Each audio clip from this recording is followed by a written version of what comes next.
Like sands of the hourglass, so are the days of our lives. And day in and day out, it seems like gaming journalists are being exposed for who they really are. GameSpot is the latest casualty. An editor by the name of Jessica Cogswell has been exposed. She's been calling gamers incels, incel gamer dudes. It's this word that they've been throwing out there, incel. It literally doesn't even have the meaning of what it's supposed to be anymore.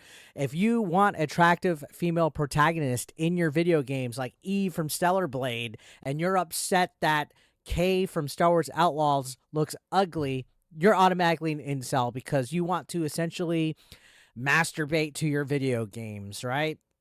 No, it goes beyond that. It's actually quite hypocritical of a lot of these journalists that are exposing themselves. Thank God Gamergate 2 and Sweet Baby Inc. exposed a lot of the foolery that's going on with journalism. I say that loosely because, let's be honest, a lot of these people are fresh out of college. They're in their early 20s. They've never had a real job, and everything that they think and know about journalism is from their liberal arts professors who just taught them critical race theory, and they come fresh out of the gate hating anybody that's a straight white male. That's not journalism. That's cult-like mind, right? That's like a hive cult-like echo chamber that these people have. Well, now that she was going on a rampage on social media, she got exposed for previously sharing an animus that hates white people. And this is pretty wild. Now, you know she's on the run because they do what all these journalists do. They go on protected tweets. Now, that is a sign number one that you are admitting defeat and you're running from being exposed. You go under protected tweets and only people can reply and read that you follow and follow back. Vice versa. You have your own little secret little echo chamber on Twitter. But anyways, if you look at some of these old tweets that she had, it's a weird rabbit hole. So take a look at this right here back in March. She says, man, I don't know how all these incel gamer dudes are expecting games to have hot characters and characters representative of them at the same time. Laughing my ass off at these replies. Get a life, weirdos. When did we ever say we wanted representation? Every other fucking time your collective tweets, it's about how woke characters and women are in every role, and you miss CIS HET white men being allowed in things. So right off the bat, she's saying that basically all of us incel gamer dudes are upset that we can't play as dudes that are the lead protagonists, that we hate things like the MCU, and that we hate strong female protagonists. That's not what we hate. We hate this vitriol that people like Jessica Cogswell are pushing out there on social media. They like to punch and punch and punch and poke the bear. And when they get clapped back, they go under protected tweets and they cry. Now, these tweets like this is somebody who is absolutely insufferable. I couldn't imagine being with a woman like Jessica Cogswell. And she's just completely miserable. And you can see in some of her other tweets, like, take a look at this. I've used the term JRPG for years, and honestly, Hannah is completely right, and I'm going to stop. It is a category that doesn't need to exist. Games should be separated by content, not the race of the people creating them. I think this is one of those things we need to do away with. And that's in reference to JRPG being a racist term, and that's one of the oldest arguments of all time. But every once in a while you'll see it pop up and these people just kind of like virtue signal and grandstand, but it continues right here. All right, that first one, kind of an okay opinion, okay feedback. She's allowed to share that. Let's look at the next two responses. Even if you don't mean it in a negative way, think about how it comes across for a few minutes, and I think you'll realize it feels a bit ick. Sure, we could talk about the differences between Western RPGs and Eastern RPGs, but Western should not be the default term for RPG. Also, I think if you're white, please consider thinking before tweeting. Actually, I don't know that it's racist because. Then promptly delete that tweet and listen to the opinions of the people you're putting in a box. Again, singling out a group of people based on their race, to me, that's racist in itself. Now, I could see the whole JRPG argument and all that. I really could see both sides of the equation. For me, though, I don't think it's racist to label them as Japanese RPGs because they literally come out of the country of Japan. And it's been that way. But that's a whole other argument. My point is, this is the type of stuff that Cogswell has posted. And you can see it goes far back as a couple of years ago. You see in 2022, she said, "Sorry, but I'm very tired of certain groups of feminists mourning the death of very old, problematic white women while remaining quiet when women of color who had their whole lives ahead of them are murdered. The amount of white women I see constantly mourning the Queen or RBG when there are people of color and trans women being attacked and in need of support is giving me a constant headache."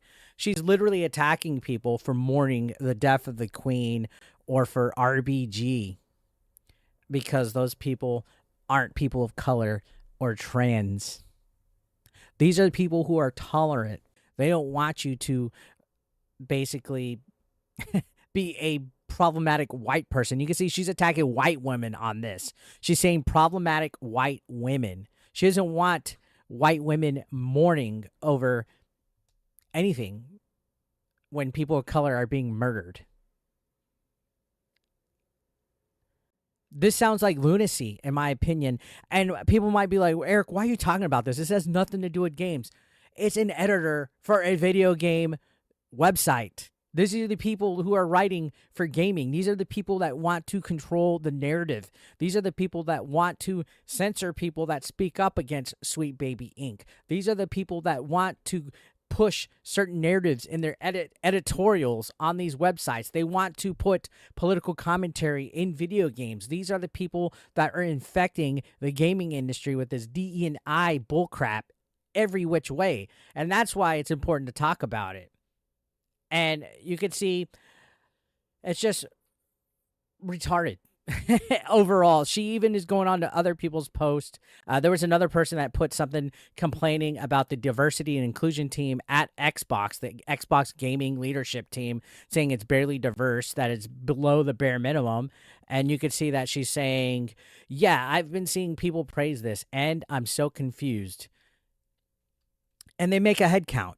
There's 13 people on this board, and 10 are white. Why does it matter? All right, like to the extent that you hate people that are white that much to where you think that it is not progressive or radical at all for a board to have majority white people. If you look at stats, that's just how it often works in the United States when it comes to races. That's why people of color are often called the minority. They are the minority race, not because they're underprivileged, not because they're oppressed. It's because the population in numbers is minor when it comes to certain ethnicities. It's basic social, education and stuff like that. You get humanities and social studies. Now, here's where some of the rabbit hole goes down. And she just went on this fucking nuts thing. And these are old ass tweets from 2021. So she could see this is such an interesting topic to me. And I've had so many conversations with friends and even vented about it in private because, yes, this is 1,000% a thing that exists, regardless if we want to like it. She says the only folks she see that can get away with not having a voice and personality on social media and still get the same opportunities really feel like CIS, HET white men, or folks who are already established.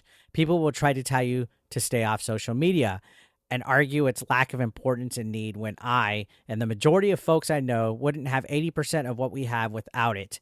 It's such a vital and unavoidable part of working in media now. At this point, we're better served not arguing over if it's a thing, if it should be, and moving on to having discussions on who to enforce boundaries, teach better internet etiquette, and keep folks who have to use it to further their careers protected and mentally healthy. What a tangent. Blaming your, I guess, she's even saying that she's oppressed. That's hints of saying that it's all the white man's fault. And you can see she did a call of action. That is wild right here. Look at this. Quick reminder to white people, as a white person, we definitely don't need to weigh in and give our takes on something that is pretty definitely not in our lane. Let's listen to what our black peers are saying and respect their ideas and opinions on the subject, please. So basically, shut the fuck up. Your opinion's nothing because you have white privilege. Pretty fucking nuts, right? Pretty nuts. And you can see right here, I don't know, I pretty much expected the team behind Journey to the fucking Savage Planet to look like a white boy frat house. So she's basically insulting a whole studio, a whole development studio. Excuse me, what's the problem? I don't understand. And then you can just see some of these tweets just continue to go on and on and on. I know there's a lot going on today. If you're white, we need to sit back and listen. We do not need to weigh in on black experiences and colorism. A lot of folks are processing, learning, and having conversations. You do not need to center yourself right now. Listen.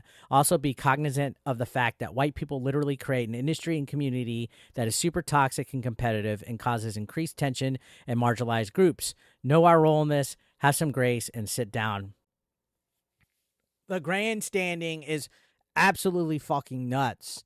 To constantly attack not just white men, white women, white people in general, incel gamer dudes, and label them all as that.